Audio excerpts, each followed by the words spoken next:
आज first time Mumbai लोकलमधून विहा प्रवास करणार आहे. कुठे ते सांगते. हॅलो, मी अक्षया. मुंबईची लोकल म्हटली की विशूला मात्र घामच फुटतो. कारण मुंबईची लोकल आणि त्यातली गर्दी विशूला अजिबात आवडत नाही. गर्दीमुळे त्याला मुंबईची ट्रॅव्हलिंग करायला खूप त्रास होतो आणि म्हणून तो स्वतःला शूट करतोय आणि मला दाखवतोय, बघा तुमच्या लोकलमध्ये मला बसायला जागा देखील नाहीये. मागे भाई आणि वहिनी हसतायत त्याला. मी आले मम्मीच्या माहेरी वरळीला, म्हणजेच माझ्या मामा मामींच्या घरी. आणि हे आहेत माझ्या मम्मीचे आई वडील, म्हणजेच माझे आजी आजोबा. मला आठवत देखील नाहीये मी लास्ट टाइम मामांच्या घरी कधी आली असेल. खूप टाइम नंतर मी आज आले मामांकडे.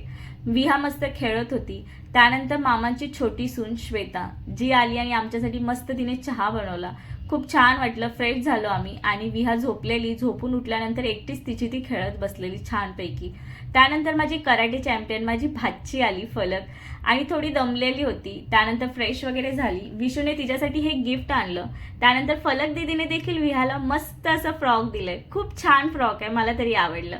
थँक्यू फलक दीदी. त्यानंतर आम्ही सर्व निघालो आणि थोडं लेट झालेलं आणि ट्रेनला गर्दी मिळणार, त्यामुळे आम्ही एसी लोकलने यायचं ठरवलं. आणि विहा तिथे देखील मस्त एन्जॉय करत होती. बघू शकता तुम्ही कशी एन्जॉय करते ती तिच्या डॅडी सोबत. त्यानंतर लेट झालं म्हणून आम्ही रात्रीचं जेवण बाहेरच केलं आणि आम्ही घरी आलो. तर असा होता आमचा दिवस. Thank you for watching. बाय.